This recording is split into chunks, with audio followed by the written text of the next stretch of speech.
Oi, pessoal. Estão ouvindo?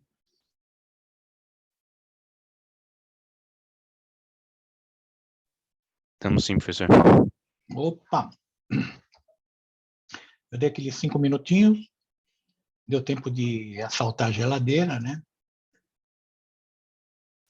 Peguei aí um pedacinho de queijo, falei, porque tem que enrolar, né? Até só vou jantar lá pelas 9 horas. Então, tem que dar uma enrolada aqui, que o estômago já começa a ficar... Bem, pessoal, deixa eu compartilhar aqui a tela.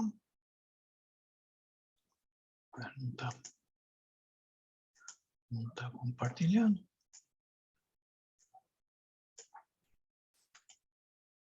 Vamos lá. Então, vamos lá. Pessoal, eu até deixei aberto essa planilha aqui para mostrar para vocês o seguinte. Por que é importante engenharia econômica para o engenheiro? Tá? Pessoal, nós temos que avaliar projetos de engenharia, projetos em geral. E, às vezes, até na vida privada da gente, nós temos que fazer essa avaliação. Isso daqui é do meu condomínio. Tá? É o seguinte, começou a ficar inviável, insustentável o condomínio do meu prédio. Então, nós já estamos indo, agora em fevereiro, para um condomínio de R$ 2.200 por mês, e a previsão, montando um fluxo de caixa, esse fluxo que eu fiz é que, provavelmente, em abril, ele vá para R$ 2.700 por mês. Pessoal, é o que vocês estão pagando de faculdade, talvez um pouquinho mais, um pouquinho menos, mas é uma paulada isso, né? E começou a ficar insustentável. Bem, no meu prédio, nós montamos um projeto de fazer a famosa portaria virtual. Só que ninguém sabia calcular. Será que dá lucro? Será que nós vamos diminuir o gasto ou não? O pessoal lá... Resumindo, eu falei, deixa aqui que eu faço as contas, vai. Acabei montando, são planilhas, né? Tive que colocar aqui todos os gastos, todas as despesas, salário, tudo mais, não sei o quê, da portaria atual, né? Do prédio atual, e começamos a fazer análise do que aconteceria, tá? Se a gente fizesse uma portaria virtual. Tá, tá dando para ver aí, pessoal? Tá sim, professor. Então, a situação atual. Nós estávamos com um orçamento de... na faixa dos R$60 mil por mês, sendo que desses R$60 mil por mês, 70% ia para gasto de pessoal. Ou seja, não sobrava nada para investimento, para qualquer outra coisa, com um condomínio alto. Tá? É mais ou menos isso que está acontecendo com o Brasil hoje. Por que não se investe em nada?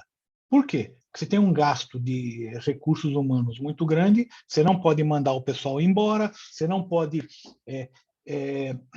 diminuir gastos de educação, gastos de saúde, que é aquelas despesas que a gente chama de carimbadas, né? Ou seja, esse gasto ninguém mexe. Resumindo, o governo não tem dinheiro para fazer nada. A grande realidade é essa, não sobra nada no final do mês.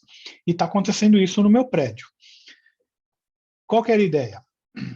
Fazendo a terceirização, a gente conseguiu o cálculo, em vez de ir para 2.700, se terceirizasse, iria para 1.700 por mês, né? Ou seja, cairia mais de R$1.000 esse valor desse condomínio. Tá? E ainda com perspectiva que, depois de pagar o financiamento, tá? Porque vai ter que financiar uma parcela, é muito gasto, né? Ele cair para 1.476. Então, pessoal, isso daqui é uma forma de engenharia econômica. Você tem que saber montar um fluxo de caixa. Isso aqui nada mais é do que o chamado fluxo de caixa que você vai fazer. E você monta o fluxo de caixa, vendo o que você vai gastar, o que você vai receber, quanto que você precisa receber para equilibrar com aquilo que você vai gastar, o que está sobrando, o que está faltando, tá? Então, isso a gente vai usar, não importa, professor, eu sou engenheiro mecânico, eu também sou, tá? Mas eu não quero trabalhar em banco. Você nunca sabe. E mesmo que você não vai trabalhar em banco, você não sabe se um dia mais tarde você vai precisar fazer isso daqui, tá?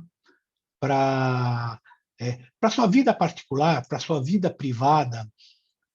Um detalhe, tá, pessoal? A gente, eu vou falar isso, vou até comentar isso daqui. Eu vou até adiantar, depois a gente volta para esses conceitos. Depois a gente volta para cá. Vou falar um pouquinho de engenheiros, tá, pessoal? Vocês estão já quase se formando. O que faz um engenheiro, né? Ele procura viabilizar projetos de engenharia. Mas essa viabilização, pessoal, na faculdade, vocês aprendem tudo quanto é técnica. Você vai ver se ele é viável mecanicamente, se a estrutura aguenta, se a estrutura não cede, se os fluidos conseguem passar pelos canos, toda a parte técnica, tá? Mecânica dos fluidos, termodinâmica, tudo parte técnica. Agora, tem mais duas vertentes que o engenheiro não se preocupa muito. Por quê? Porque ele vê muito pouco. Vocês estão vendo uma disciplina, vocês viram uma disciplina de economia lá atrás, agora vocês estão vendo engenharia econômica aqui, tá? A viabilidade econômica de um projeto. Não adianta um projeto ser sensacional se ele não tem viabilidade econômica. Tá? E hoje em dia também a viabilidade socioambiental. Não adianta eu fazer um projeto que vai poluir rios, que vai, sabe, poluir o ar, vai atacar, vai gerar carbono. Nós estamos com problema na camada de ozônio, nós estamos com problema de aquecimento por carbono, tá? Excesso de carbono. E aí? O projeto ele tem que ser viável nessas três vertentes, não só técnica, mas econômica e socioambiental, tá? E você tem que conciliar o desenvolvimento econômico com a preservação ambiental, não adianta falar que não. Agora, também, por outro lado, pessoal, não adianta ser extremamente rigoroso. Tem que ter bom senso nisso daqui. Por quê? Excesso também ele vai te atrapalhar economicamente, sem ter um ganho ambiental viável, tá? Um dos exemplos que a gente fala muito, pessoal, é essa usina de Belmonte, né? Que era para ser uma usina hidrelétrica normal, tá? De queda. Tanto os ambientalistas caíram matando que fizeram uma usina que a gente chama de a fio de água, né? Então, ela não tem queda, é só a vazão do rio. Resumindo, ela fica 7 meses por ano parada. Gastou bilhões por uma usina que fica parada 7 vezes por ano, tá? Ou seja, 70% do tempo dela está parada. Cadê a viabilidade econômica e a viabilidade ambiental? Será que teria alguma outra solução? Poderia ter feito uma barragem relativamente pequena, não era uma barragem muito grande. Não ia afetar muito o meio ambiente. Poderia dar compensações ambientais, tá? Para algum desmatamento. Você compensa, você faz a compensação ambiental. Mas não. Teve muitos ambientalistas, ONGs, caíram matando de tal maneira que tornaram inviável. Resumindo, nós estamos com problema de crise energética. E, professor, mas pô, não tem energia alternativa? Tem energia alternativa. A eólica, solar. Aí eu fico me perguntando, tá, pessoal? Será que a eólica, ela não interfere, ela tira energia dos ventos? Será que de alguma forma também não interfere no ambiente? Uma pergunta. Até agora ninguém me respondeu isso, né? Mas ela não deixa de tirar a força dos ventos. Só para pensar. É uma solução? É uma solução parcial. A gente não consegue ter todas. O problema da energia eólica é que tem época do ano que não tem vento, tem pouco vento. O problema da energia solar é que tem época do ano, durante a noite, não tem sol. E aí? Tá? O pessoal vem hoje, carro elétrico é a solução. Carro elétrico é a solução? Legal. E para produzir o lítio, que faz parte das baterias, vocês acham que tem pouca poluição? Que polui poucos rios? Ninguém fala isso, né? Por que será, né? Pararam para pensar? Porque tem grana envolvida, né, pessoal? Tem muita grana envolvida. Mas, outra coisa, se for converter todos os carros a carro elétrico, a bateria, não tem lítio suficiente para todos os carros. Não vai ter. Não dá para converter tudo. E aí? E o preço? E vocês já repararam, tá, pessoal? Estava lendo essa semana que o cara botou fogo no Tesla, num Tesla. Ele tacou fogo num Tesla. Por quê? Porque queimou as baterias. O Tesla, ele custa quase $300.000. Para trocar as baterias, $100.000. Ele falou, para isso, vou tocar fogo. Ele tocou fogo no Tesla. Então, puxa, que bacana, que legal. Será que não está caindo a ficha que não dá para fazer todos os carros elétricos? Professor, e Fala. no quesito de biodiesel, que tem pesquisa da Petrobras, e o Toyota Mirai, que ele é elétrico, mas ele tem um método de obtenção através de hidrogênio. São soluções. Mas o problema é o seguinte, as principais empresas do mundo estão mirando só no elétrico, praticamente. Esse que é o problema. Tá? E o elétrico é legal, funciona, bacana, tem um monte de carro que a gente vê, Tesla, olha, mas não dá para pôr tudo, não dá para botar todo mundo. Esse que é o problema, tá?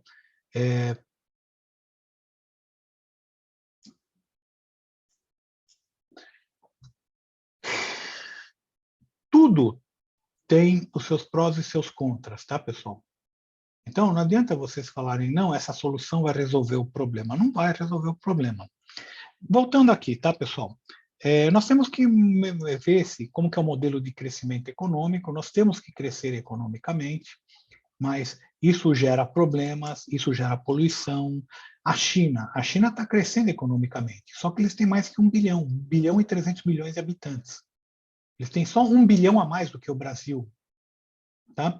Então, e se pessoal aumentar 1 quilo de carne que eles comam por ano a mais, é 1 bilhão de quilos de carne, 1,3 bilhões de quilos de carne. Não vai ter carne suficiente para todo mundo. Então, nós temos um problema de modelo de crescimento econômico, tá, pessoal? Eu tive na China, eu tive visitando. tudo aquilo é tudo diferente daquilo que a gente imagina. Vocês imaginam uma pobreza?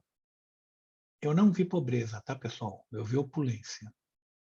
Tá? Eu nunca vi tantas Ferraris, tantos Porsches, nem nos Estados Unidos, nem na Austrália, eu vi tantos carros bons quanto eu vi na China. Na rua, direto, passando Porsche, passando Ferrari. Você fala, pô, mas se isso é comunismo, eu também quero, né? Pessoal, limpeza das ruas, o asfalto. É lógico, você fala, você não foi nas cidades pobres. Não fui mesmo. Fui em Pequim, Xangai, sabe? Fui nas cidades ricas da China. Mas asfalto sem um buraco, tapete, limpeza. Você não vê uma pituca de cigarro na rua. Tá? Nada. Você não vê nada de sujeira. Tá?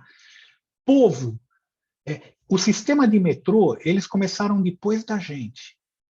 Eles têm mais de 300 quilômetros em Xangai, de metrô. Metrô impecável, cheio de gente. Todo mundo bem vestido. Quem era os mal vestidos lá, éramos nós. Todo mundo, rapaz de terninho, gravata, todo mundo bonitinho, sabe? As moças muito bem arrumadas, todas maquiadas no metrô. Você falava, não, eu estou aqui no País das Maravilhas, não é? Será que alguém se preparou? Não. Metrô cheio. Mas todo mundo bem vestido, todo mundo lá, todo mundo com seu celular, acessando o celular, né? Era até gozado, né? Todo mundo lá mexendo no celular. Totalmente diferente daquilo que a gente imagina. Custo de vida mais caro que é do Brasil. A gente acha que lá é preço de banana, os cambal, tá? Não consegui comprar nada, eletrônico não consegui comprar nada. Tá? Por quê? Porque por dois motivos. Além de ser caro, lá é 220, não é 110. Tudo que você comprar lá é para 220. Então, você não ia trazer nada de lá para cá, não valia a pena. E tudo diferente lá. E sistema de trem-bala lá, pessoal, eles construíram 20 mil quilômetros de trem-balas. E não é trem-bala europeu, que é trem-balinha, tá? Que é 200 quilômetros. Lá os trem-bala é entre 300 e 400 quilômetros por hora, o trem-bala. Ele faz Pequim a Xangai em 3 horas. Tá? É 1.200 quilômetros. 3 horas. Mais rápido que avião, se for contar entre tempo de aeroporto, de embarque e desembarque. Eu andei lá na China, eu andei perto de entre 3 e 4 mil quilômetros de trem-bala. Preço do trem, das passagens de trem-bala acessível, por exemplo, Pequim a Xangai na faixa de $100, totalmente acessível, né? Preço equivalente a de avião, e vale a pena, porque sai do centro e cai no centro. Bem, isso é para falar um pouquinho aqui. A engenharia, a gente precisa falar, está presente. A gente fala muito o seguinte, esse cara, esse Roberto Macedo, ele não é engenheiro, tá? Mas ele escreve no Estado de São Paulo, ele fala, engenheiro, esses papás vagas, né? Repara, concurso público, tá? A maioria que passa são engenheiros.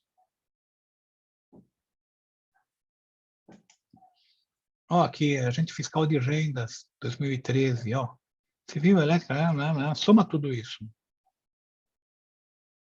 28% engenheiros. E as provas não tem nada a ver com engenharia. Tem aqui, matemática financeira. Uma das poucas coisas que vocês vão ter em engenharia que cai em prova. Mas o resto, inglês, administração pública, economia e finanças públicas, português, direito constitucional, direito tributário, legislação, contabilidade, auditoria. Poxa, mas por quê? Porque o engenheiro ele é aquilo que a gente chama de especialista generalizante, tá? Então, ele é o cara que mais disputa oportunidades no mercado de trabalho. Tá?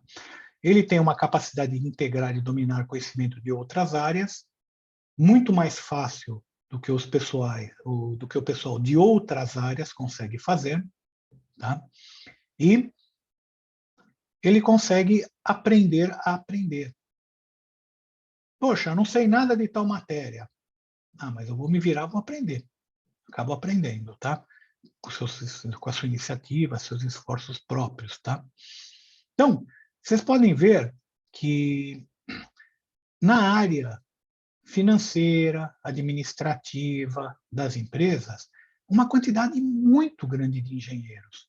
Em banco, uma quantidade muito grande de engenheiros. Você vai no Itaú, o Itaú a gente falava, quando eu trabalhava lá, que ele é o banco dos engenheiros, porque só tem engenheiro lá. Começava do antigo Olavo Setúbal, que era engenheiro civil, o Roberto Setúbal, que é o filho dele, ele é engenheiro de produção, ele ainda continua como presidente do conselho, e você pega toda a diretoria, todo o pessoal embaixo, tudo engenheiro. Por que isso? Pela facilidade do engenheiro de aprender. A gente pega na área de economia, pega o Henrique Meirelles, que hoje ele era presidente do Banco Central e hoje ele está tomando conta aqui do estado de São Paulo, do Tesouro do Estado. Tá? Ele é engenheiro mecânico. O Joaquim Levy. Ele foi para o Banco Central, mas ele saiu rapidinho também. Mas ele é um engenheiro naval. Carlos Hamilton Vasconcelos, engenheiro civil, ele também é do governo. Tá? Pedro Malan, esse cara que fez o Plano Real. Então, se vocês assistirem o filme Plano Real, vocês vão ver. O Pedro Malan, ele é engenheiro eletricista. Mário Henrique Simonsen, esse cara aqui, ele já morreu há muito tempo, tá? Mas ele era um dos fundadores do Banco Bozano Simonsen. E ele foi ministro da Economia, tá? Durante o período militar. Um cara muito bom. Engenheiro civil. O presidente Itamar Franco, que já morreu, né? Tá? Mas por que ele está aqui? Porque não é que ele fez, mas foi durante o período que ele foi presidente que foi feito o Plano Real, tá? Por esse cara aqui, Pedro Malan. E o ministro era... Ixi, esqueci o nome. Aquele outro que foi presidente do Brasil. Qual era o nome dele?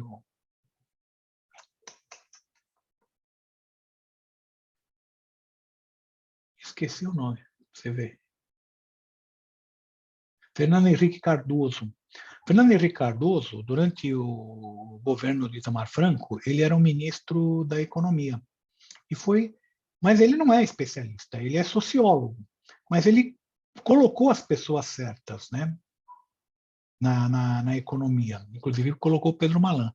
Quem era o presidente era o Itamar Franco, que era um engenheiro civil, eletrotécnico, né? Na iniciativa privada, Olavo Setúbal, o Roberto Setúbal. E vocês pegam aí em vários bancos, tá? Vocês vão pegar os principais executivos que são engenheiros, tá? Por que isso? Porque é mais fácil você pegar um engenheiro e formar ele como economista do que você pegar um economista e dar não formar ele como engenheiro, mas dar as qualidades de um engenheiro, tá? Pensamento abstrato, cálculo. É muito mais fácil pegar um engenheiro e dar formação de economia, que é o que vocês tiveram um pouquinho de economia, né? Então, um engenheiro economista, ele já tem a formação técnica, matemática, que permite ele desenvolver facilmente, tá? Mexer com sistema, mexer com numa facilidade muito grande. O economista não. O economista tem dificuldade, geralmente tem dificuldade de matemática, ele não consegue entender vamos fazer uma integral, uma derivada. Nós fazemos isso. Você fala, mas eu não me lembro mais. Não lembro, mas é teu negócio. A hora que a água bater no seu pescoço, você vai fazer integral, derivada, você vai fazer qualquer coisa. Tá? Então, bem, lição dos engenheiros. Engenharia, a principal é a educação, tá? É você aprender a aprender. Não ficar só na dependência de um professor. Você tem que saber se virar. Essa que é a grande realidade. Falei isso, né? Que eu ia falar isso um pouquinho.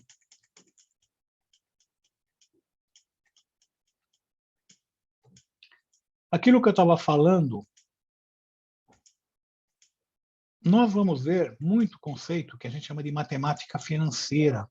Também é conhecida como engenharia econômica, né? Que é o diagrama do capital no tempo, juros simples, juros compostos, prestações mensais, valor presente, valor futuro, cálculo de taxa de juros. Isso nós vamos ver durante o semestre inteiro, tá ok? A coisa, diagrama de fluxo, é aquilo que a gente chama de fluxo de caixa.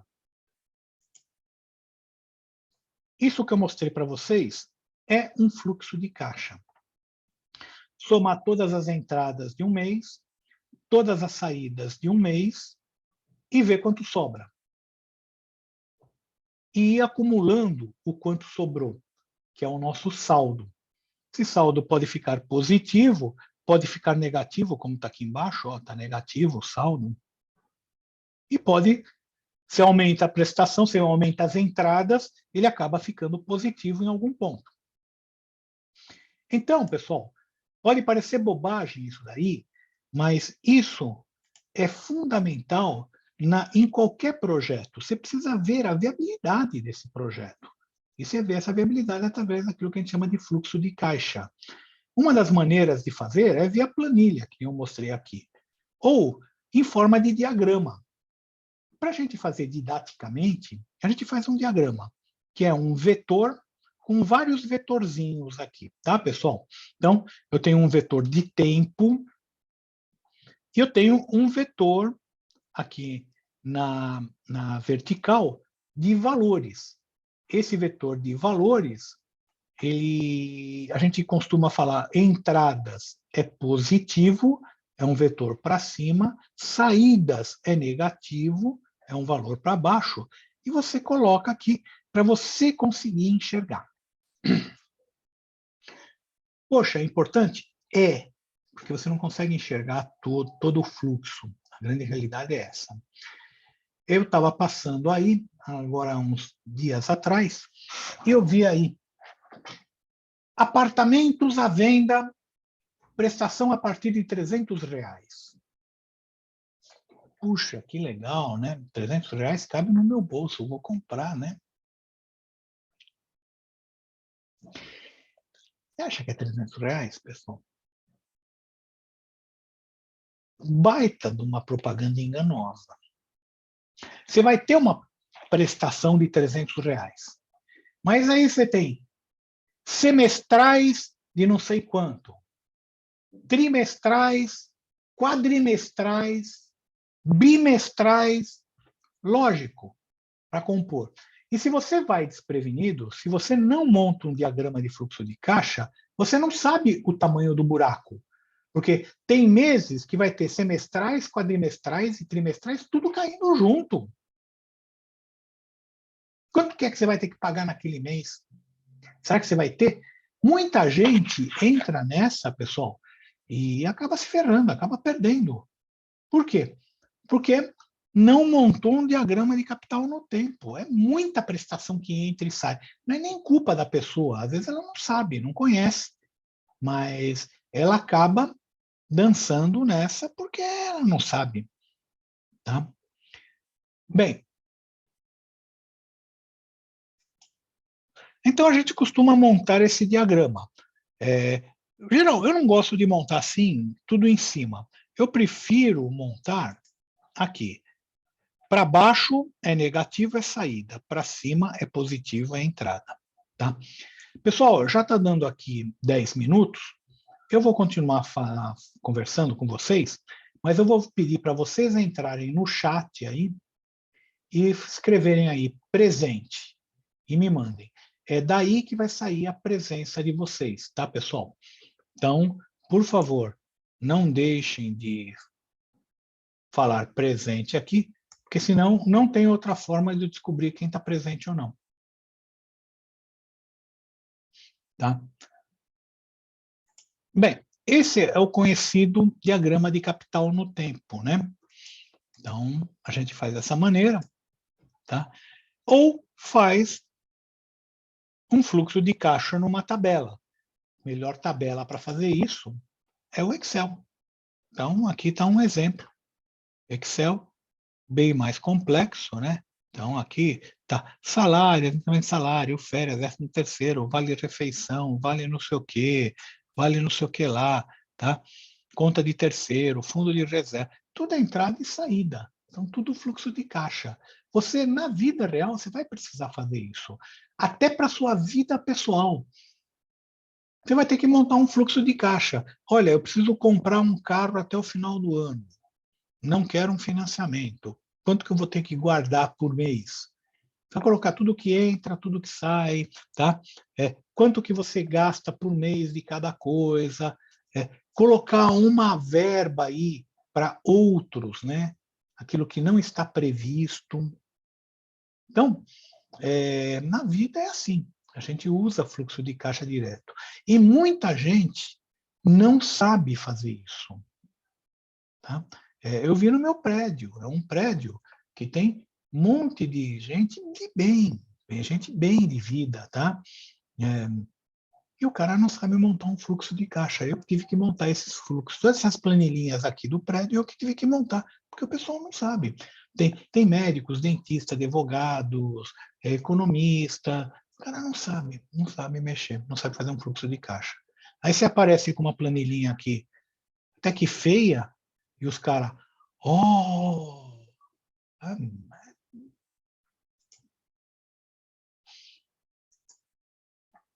Bem, pessoal, Moodle tá mudo ainda? Como é que tá? Dando erro ainda. Ainda tá ruim, senhor. Tá ruim ainda. Moodle tá mudo. Não tem jeito. Então, eu ia mostrar o Moodle lá, como que eu montei minhas páginas para vocês. Semana que vem a gente vê de novo. Espero que esteja mais estabilizado, né? Aí a gente vê com mais detalhe, tá, pessoal? Esse slide aqui, ele está no Moodle, tá? Está na REC 3, 7/2 a 7/2 a 11/2, é uma abinha que está escrito lá, REC 3, 7/2 aonde que eu tenho. Toda semana vai entrar uma abinha nova com a data da abinha, e nessa semana eu vou colocar, nessa abinha eu vou colocar tudo que a gente vai ver nessa disciplina. Eu vou pedir para vocês providenciarem uma HP 12C para a próxima aula. Vou ter que comprar? Não, calma. Seria bom comprar, mas se você não quiser comprar, baixa no celular e usa no celular. Nós vamos fazer muito exercício durante a aula. A semana que vem eu vou começar a ensinar a usar HP 12C. É complicado porque ele usa uma interface com o usuário diferente da calculadora que vocês estão acostumados, tá? É uma interface que a gente chama de RPG, né? Notação polonesa inversa, tá? Mas depois que você aprende a usar, fica muito fácil, mas até aprender a usar, vocês vão quebrar a cabeça. Tanto que tem aluno que fala, professor, posso trazer as duas calculadoras na prova? Posso trazer a HP e a...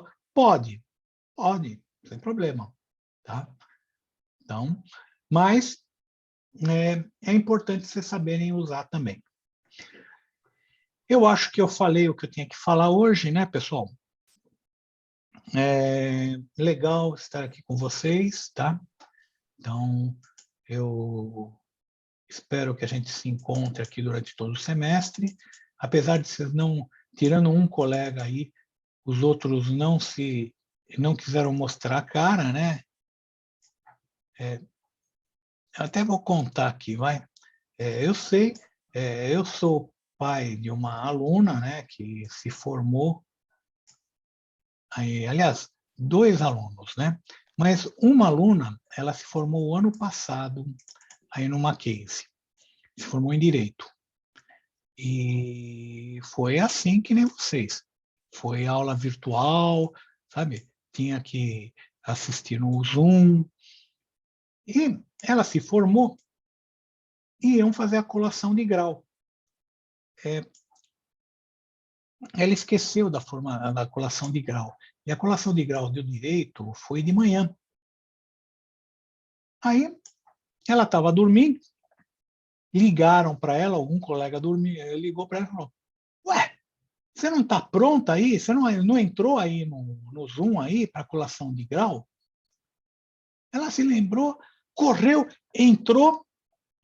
Resumindo, pessoal, as meninas estavam todas de tailleur, de vestidinho, tudo bonitinho, os rapazes tudo de terno, porque é direito, né? Terno, gravata, tudo bonitinho. E ela de pijama. Ela acho que foi a única aluna de direito a se formar de pijama aí no Mackenzie, né? Então, eu sei. Às vezes não tem condições da pessoa mostrar a cara, não tem jeito. Eu tô horrível, tô com a barba por fazer, sabe? Não sei o quê. Às vezes a pessoa está na cozinha, às vezes não tem um local de estudo próprio. Vou ter que abrir aqui a câmera na cozinha, tá minha mãe cozinhando lá atrás. Não dá, né? Eu sei, tudo isso a gente sabe, né? Mas seria legal, quem puder, abrir. Eu gosto de ver a cara de vocês, porque senão eu fico dando aula aqui para um monte de quadradinho preto. Vocês já viram aqui como é que fica? Já vi sim, professor. Já. Então, é muito ruim, né? Você não saber, sabe? Você não tem nem ideia. Um quadradinho preto com nome. Isso que é gozado, né? Então, eu estou vendo Maiara, Micael, Karina, Murilo, Tarik. Pô, quem que são esses caras, né? Outro dia eu fui na Leroy Merlin e fui comprar e aí rapaz, professor, tudo bom? Como é que tá? Eu sou seu aluno lá da área de contabilidade. Eu falei, é mesmo? Quem que é você? Eu sou fulano de tal. Eu falei, sabe quando eu ia descobrir que você era meu aluno? Nunca! Eu nunca vi tua cara. Você já viu, você já me viu, você me conhece, tanto que ele me reconheceu. Eu não te conheço, sabe? Infelizmente, mas tudo bem, prazer em conhecê-lo, né? Estamos nos conhecendo agora. Mas é assim, a gente não conhece ninguém, a gente não vê ninguém aí. E isso é ruim em termos de network, tá, pessoal? Porque às vezes você precisa conhecer as pessoas, às vezes você precisa falar com as pessoas. Eu já encontrei pessoas, sabe, pessoal, nos lugares mais malucos do mundo, tá? Uma vez eu estava em Sydney e encontrei um aluno lá, em Sydney. Eu encontrei uma vez um aluno na fila do elevador do Empire State. Tá? Estava eu mais 2 professores, nós fomos para um congresso, e o congresso foi em Nova York, falei, vamos aproveitar, vamos lá ver o Empire State, né? Vamos sapear por lá. Aí estão nós, os 3 professores, na fila, uma fila enorme. De repente eu ouço lá de trás: professor! Eu falei, eu acho que deve ser um dos nós 3, né? Só tem nós 3 aqui, né? Aí a gente vira, daqui a pouco vem professor, você está aí? O que você está fazendo? Era comigo mesmo, né? O que você está fazendo aqui? Eu falei, estamos visitando aqui, nós vamos num congresso e agora estamos visitando aqui o Empire State, né? Não sei o quê. Mas é isso. A gente acaba perdendo muito network, né? A gente acaba não conhecendo as pessoas, não sabendo o jeito dela. Então, a gente cruza na rua muitas vezes, tá? Sem saber quem é.